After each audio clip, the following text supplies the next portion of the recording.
மீண்டும் தொடரலாம். இது கேள்வி நேரம். தமிழக அரசியலில் ஏற்பட்டு கொண்டிருக்கக்கூடிய மாற்றங்கள், ஒவ்வொரு நாளும் ஒவ்வொரு விதமான மாற்றங்களும் விமர்சனங்களும் கடுமையாகி கொண்டே இருக்கின்றன. காரணம், தேர்தல் நெருங்கி கொண்டிருக்கிறது. இந்த தளத்தில் விவாதித்துக் கொண்டிருக்கின்றோம் திரு ரவீந்திரன் துரைசாமி.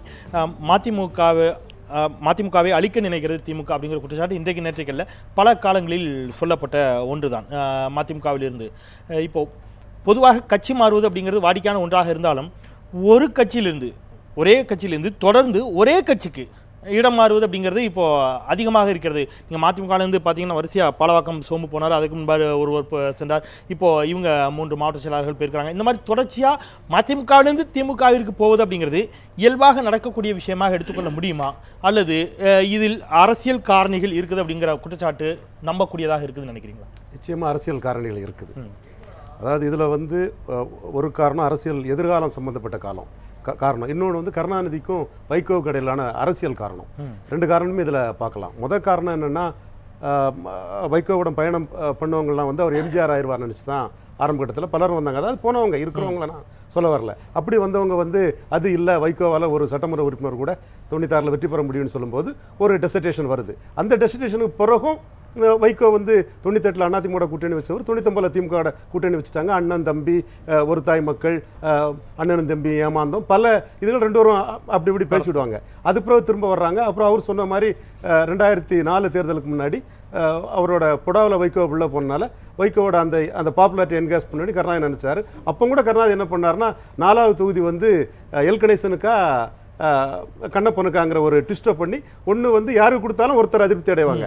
அப்போ அந்த இருக்க சீட்டை வச்சு சிறிய கட்சியால் அதை பண்ண முடியாதுங்கிறதையும் பண்ணார். ஸோ கருணாநிதிக்கும் வைகோவுக்கும் இந்த அரசியல் இருக்க காரணம் என்னென்னா, எம்ஜிஆர் தன்னை விட்டு போகும்போது கருணாநிதி என்ன நினச்சாருன்னா, எம்ஜிஆர் அண்ணாக்கிட்டே பவர் பொலிட்டிக்ஸ் பண்ணவர், காமராஜன் தலைவர், அண்ணாயின் வழிகாட்டி, எம்எல்சி பதவியை ரிசைன் பண்ணவர். அப்போவே கட்சியிலேருந்து அவரை அப்ரூவ் பண்ண முடியல. ஸோ அண்ணாக்கிட்டே பவர் பொலிட்டிக்ஸ் பண்ணவர் ஒரு பவர் தாங்கிறத எம்ஜிஆர் விஷயத்தில் கருணாநிதி அக்செப்ட் பண்ணிக்கிட்டார் மனதளவில். வைகோவை பொறுத்தளவில் நம்ம தொண்டனாக இருந்து நம்ம தளபதியாக இருந்து 3 தடவை ராஜ்யசபானமும் நம்ம அரசியல் இதிலே கட்சிக்குள்ளே இருந்து 1/3 மாவட்ட செயலாளரையும் ஒன்றிய செயலாளரையும் எடுத்துகிட்டு போயிட்டாருங்கிற ஒரு கருணாநிதி தன்னோட நம்ம முதுகுக்கு பின்னாடி இருந்து எடுத்துகிட்டு போயிட்டாங்கிற உணர்வு உண்டு. அந்த அரசியல் கருணாநிதிக்கும் வைகோவுக்கும் எல்லா காலங்களும் இருந்து கொண்டு தான் இருக்கும். அவங்க ஒன்றா சேரும்போது அவங்க வருவாங்க. அடுத்தபடியான விஷயம் என்னென்னா, மதிமுகவில் உள்ள இவங்களுக்கு எம்எல்ஏ ஆகணும்னு எதிர்பார்க்குறாங்க. எம்எல்ஏ வாய்ப்பு இல்லைன்னு அவங்க கருதுறாங்க. ஏன்னா 96 ஒரு எம்எல்ஏ வர முடியல, 2001 தனிச்சு போட்டிட்டு ஒன்றும் வர முடியல, 2011 போட்டி போடலை. ஸோ இப்படிப்பட்ட சூழ்நிலையில் மீண்டும் அவங்களுக்கு ஒரு வெற்றி வாய்ப்பு இதுங்கன்னா, கடந்த கால அனுபவங்களை பார்க்கும்போது மதிமுகவை பொறுத்தவரையில் திமுக அல்லது அண்ணா திமுகவுடன் கூட்டணி அமைக்கும் போதுதான் அதிக வாக்குகளையும் ஒரு வெற்றி வாய்ப்பையும் பெற்றிருக்கிறதே தவிர அந்த வாதம் உண்மைன்னா அப்படி எடுத்துக்கிட்டா இங்கிருந்து சென்ற எத்தனை பேருக்கு அந்த வாய்ப்புகள் கொடுக்கப்பட்டது அப்படிங்கிற ஒரு கேள்வி.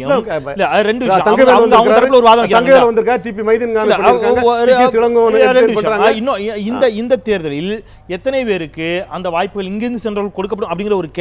ஏற்கனவே இதற்காகத்தான் அணிமாறுகிறார்கள் என்பது பட்டவர்த்தனமாக சொல்லிட முடியுமா? அதுக்காக தான் 4 மாவட்ட செயலாளர் மற்றவங்களும் போறதும், வைகோட நின்னா திமுக அண்ணா திமுக கூட்டணி போகாம நின்னா அங்க எம்எல்ஏ ஆக முடியாதுங்கிற காரணத்துக்காக தான் அவங்க அணி மாறுறாங்க. அதுல சந்தேகமே இல்லை. என்னாலும் அதுக்கடையில் கருணாநிதிக்கு வைகோவுக்குமான இந்த உள்ள அரசியலும் இருக்குது. சொல்லுங்க. அதாவது நீங்க இந்த போன சுற்றுல ஒரு முக்கியமான ஒரு கேள்வியை வச்சிங்க. அதாவது அதிமுகவுக்கு ஆதரவாக செயல்படுகிறதா இந்த 4வர் கூட்டணி, அதுதான் தலைவர் கலைஞரின் குற்றச்சாட்டு. அதாவது பார்த்தீங்கன்னா இந்த 4வர் கூட்டணி எப்படி செயல்படுது அப்படின்னா, ஏடிஎம்கேவோட பி டீம், ஏடிஎம்கே ஏ டீம்னா ஏடிஎம்கேவோட பி டீம் மாதிரி தான் இந்த 4வர் கூட்டணி செயல்படுது.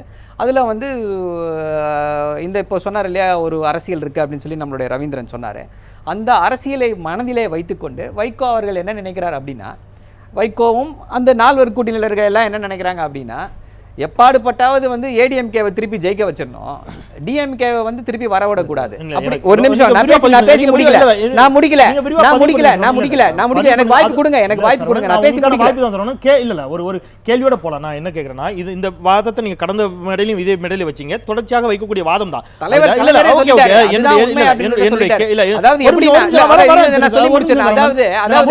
அதாவது ஒரே நிமிஷம், 4வர் கூட்டணியோட அந்த 4வர் கூட்டணியா ஓகே, அந்த 4வர் கூட்டணியோட கோரி இது என்ன, தமிழகத்தில் ஆட்சியை பிடிக்கணும். தமிழகத்தில் இப்போ யார் ஆட்சியில் இருக்கா? ஏடிஎம்கே ஆட்சியில் இருக்கு.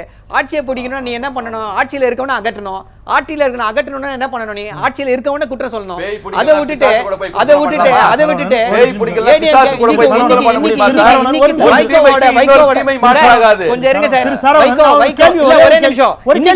இன்னைக்கு வைகோவோடைய அவருடைய அந்த ஒரு அந்த இதை பாத்தீங்கன்னா, அதாவது அவருடைய ஒரு பேட்டி கொடுக்குறாரு, தந்தி டிவிக்கு ஒரு பேட்டி கொடுத்திருக்காரு. அந்த பேட்டியில பாத்தீங்கன்னா ஒரு சும்மா ஒரு ஒப்புக்கு சாதாரணமா ஒரு 2 செகண்ட் இல்ல ஒரு 30 செகண்ட் ADMK திட்டுறாரு.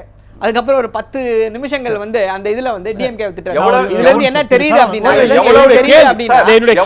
காழ்ப்புணர்ச்சி, அவருடைய இதை வந்து நான் மட்டும் சொல்லல, அதிமுகவுல இருந்து வெளிவரக்கூடிய அனைவருடைய இதுவும் வந்து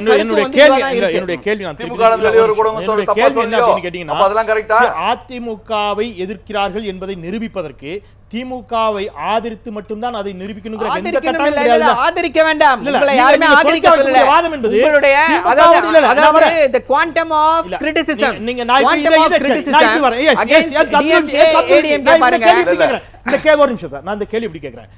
இதே மாதிரியாகத்தான் நீங்க அருண்ஜேட்லி வந்து தமிழக முதலமைச்சர் ஜெயலலிதாவை சந்தித்து சொல்கிறார். அருண்ஜேட்லி பார்க்கிறாரு, பொன் ராதாகிருஷ்ணன் பார்க்கிறாரு. பாஜக எந்த இடத்திலும் மிக தீவிரமாக அதிமுகவை எதிர்க்கவே இல்லை. மிக தீவிரமாக நீங்க சொல்ல போனா, இன்னும் தெளிவா சொல்லணும்னா, வைகோ எதிர்த்த அளவிற்கு, மதிமுக எதிர்க்கக்கூடிய அளவிற்கு, மக்கள் நல கூட்டணி எதிர்க்கிற அளவுக்கு பாஜக எதிர்க்கல. அப்போ பாஜக மீது உங்களுடைய விமர்சனம், இந்த மாதிரியான விமர்சனம் பாஜக மீது இதுவரைக்கும் வைக்கவே இல்லை. பாஜக வந்து திமுக எந்த மாதிரி விமர்சிக்கலையே. இல்ல ஏன் யார் சொன்னா? யார் சொன்னா? அவங்க இந்த மாதிரி இவ்வளவு கேவலமாக, இவ்வளவு கீழ்த்தரமாக, இவ்வளவு கேவலமாக, இவ்வளவு கீழ்த்தரமாக திமுகவை அவர்கள் விமர்சித்தது கிடையாது. தலைவர் வந்து தலைவர் கலைஞர் வந்து எப்பொழுதுமே வந்து பிரதமர் மோடி மீது மிகுந்த மரியாதை கொண்டு அவர் 1000 கோடி ரூபாய் கொடுத்த போது அதற்கு வாழ்த்து தெரிவித்தவர் தான் தலைவர் கலைஞர். திரு சரவணன், காங்கிரஸ் கட்சி, இங்க தமிழக காங்கிரஸ் தலைவர் EVK இளங்கோவன் திமுக விமர்சிக்கக்கூடிய அளவிற்கு அதிகமாகவே அதிமுக விமர்சிக்கிறார். இன்னும் சொல்ல போனா திமுக பெரிய அளவில் விமர்சிக்கவே இல்லை. இப்ப அவர் அதிமுக கடுமையாக விமர்சிக்கிறார். காங்கிரஸ் கட்சியை திமுகவின் பி டீம்னு சொல்ல முடியுமா? சொல்லுங்க. ஏன் அப்ப சொல்லுங்க, நீங்க சொல்லுங்க. நாங்க வேணாம்னு சொல்லல. கேக்குறது நாங்க சொல்லுவோம். எங்களோட எவிடன்ஸ் எங்களுக்கு என்ன தெரியுதோ அதை வச்சு நாங்க, நீங்க ஏ டீம்னு சொல்லுங்க, பி டீம்னு சொல்லுங்க. என்னுடைய கேள்வி, நாங்க எதை பத்தி கவலைப்படல. நாங்க வந்து இதுதான் சொல்லுவோம். உங்களுடைய கோரிக்கை, அதாவது இந்த நால்வர் கூட்டணி நீங்க பிஜேபி இந்த டிபேட்ல வந்து இஷ்யூ பிஜேபி கிடையாது. இந்த இஷ்யூல டிபேட்ல இந்த டிபேட்ல இஷ்யூ என்னன்னா, இந்த நால்வர் கூட்டணியும் இதுல வந்து இந்த வைகோவோட பங்களிப்பும் என்ன, அதாவது அவர் எவ்வளவு கீழ்த்தரமா விவாதி. ஒரே நிமிஷம், எப்படி தெரிய வருதுன்னா, இன்னைக்கு காலையில ஒரு ஸ்டேட்மெண்ட் கொடுத்திருக்காரு. என்ன ஸ்டேட்மெண்ட் கொடுத்திருக்காரு அப்படின்னா, ஸ்டாலினும் இவங்க MP கனிமொழியும் வந்து என் தாயை சந்திக்க வந்து ஏமாற்று வேலைன்னு சொல்றாரு. இவர் வந்து இதுக்கு இறந்ததை வந்து பார்த்தாரு, சண்முகத்தம்மாள் இறந்ததை வந்து பார்த்தாரு. அது ஒரு ஏமாற்று வேலையா? இவ்வளவு கேவலமாக பேசக்கூடிய ஒரு இது வந்து, அதாவது அவருடைய குரோத மனப்பான்மை வந்து அவருடைய வார்த்தைகளை வெளிப்படுது. அதனாலதான் சொன்னேன், அதிமுகவை அழிப்பதற்கு வேறு யாரும் தேவையில்லை, வைகோ ஒருவரே போதும், அதிமுகவை அழித்து விடுவார்.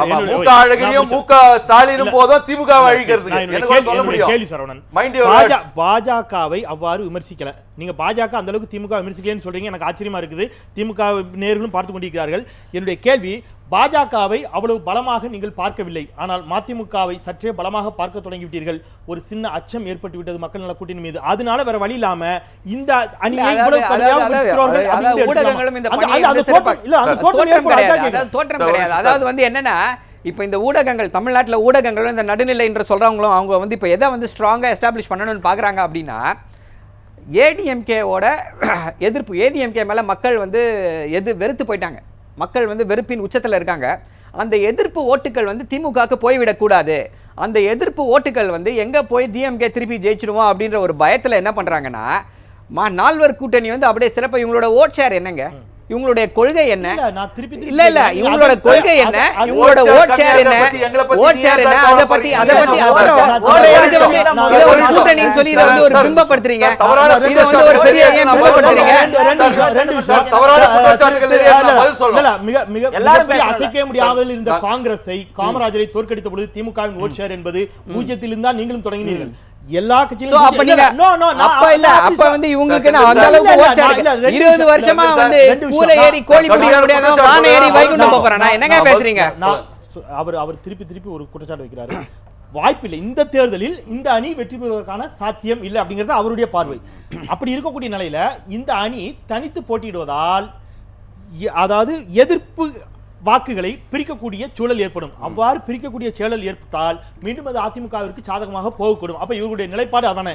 இந்த தேர்தலில் வாய்ப்பில்லை என்று தெரிந்தும் இவர்கள் போட்டியிடுவதுதான் இந்த ஐயத்தை ஏற்படுத்துகிறார்கள். உங்களுக்கு பதில் சொல்றதுக்கு முன்னாடி சொன்னாரு, இந்த கூட்டணி அழிப்பதற்கு வைகோ மாத்திரமே போதும், எங்கள் தலைவர் வைகோ மாத்திரம் கூட்டணி இல்ல, மதிமுக அழிப்பதற்கு வைகோ மட்டுமே போதும். ரைட், புரியுது எனக்கு. அவ்வளவு ஒன்றும் புரியாத ஆள். அப்புறம் கூட்டணின்றீங்க. உங்களுக்கு முன்னாடி நான் திமுக பார்த்தேன், எனக்கு புரியாதல்ல. திமுகவுடைய தியரியும் தெரியும், பிராக்டிக்கலும் தெரியும்.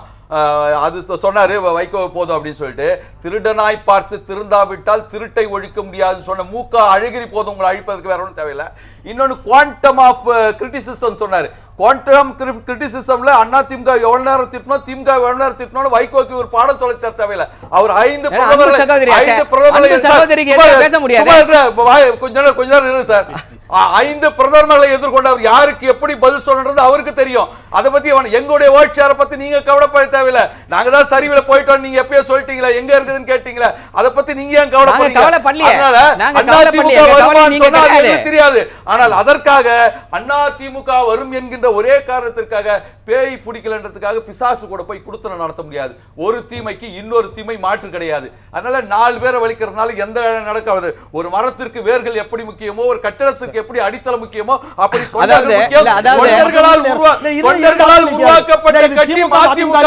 அதை யாரும் 4 பேரை கொண்டு 40 பேரை கொண்டு பண்ணாலும் அதை ஒண்ணும் பண்ண முடியாது. 22 வருஷமாக உயிர் துடிப்போடு இயங்கி கொண்டிருக்கிறோம். அதெல்லாம் ஒண்ணும் பண்ண முடியாது.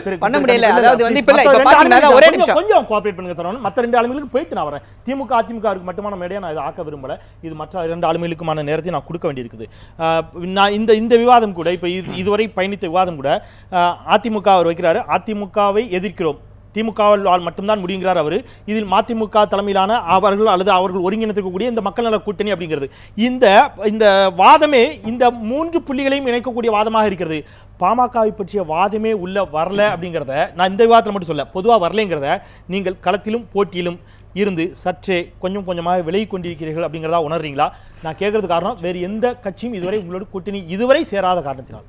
இப்போ பாட்டாளி மக்கள் கட்சி தான் துணிஞ்சி தைரியமா முதலமைச்சர் வேட்பாளர் என்கின்ற கான்செப்டை தமிழகத்துல முதல்ல கொண்டு வந்திருக்கிறோம். சரி, அதிமுக ஏன் கொண்டு வந்திருக்கோம்? அதிமுக அவங்க ஜெயிச்சாங்கன்னா யார் முதலமைச்சர் நாட்டுக்கு தெரியும். ஆமா, திமுக ஜெயிச்சா யாரு முதலமைச்சர் நாட்டுக்கு தெரியாம குழம்பிட்டு இருக்காங்க. இப்போ ஒண்ணு கலைஞரா ஸ்டாலினாங்கிறது அவங்களுக்கு கூட மிகப்பெரிய ஓட்டப்பந்தயம் போயிட்டு அவங்க சொல்லிட்டாங்க. இல்ல அது யார் சொன்னாங்க? இப்ப சரவணன் சொல்றாரு, கேளுங்க.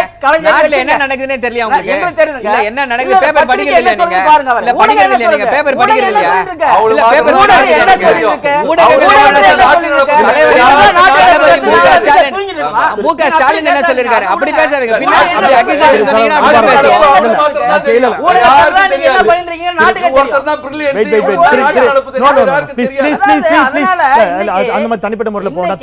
முதலமைச்சர் கான்செப்டை வச்சுதானே ராஜநாயக வந்து எதுக்கு அந்த புள்ளிவிவரத்தை எடுத்தாரு, எதுக்கு சர்வே நடத்தினாரு? பாமக அறிவிச்சதை வச்சுதான் இன்னைக்கு எல்லாரும் அதை வச்சு மெனேறி போயிட்டு இருக்காங்க. இன்னைக்கு விஜயகாந்த் கூட்டு இருக்காங்க. அவங்க மக்கள் என்ன பேசிட்டு இருக்காங்க. பத்திரிகை என்ன சொல்லுது? அவர் வந்தால் முதலமைச்சர் வேட்பாளர் ஆக்கப்படுவாரா?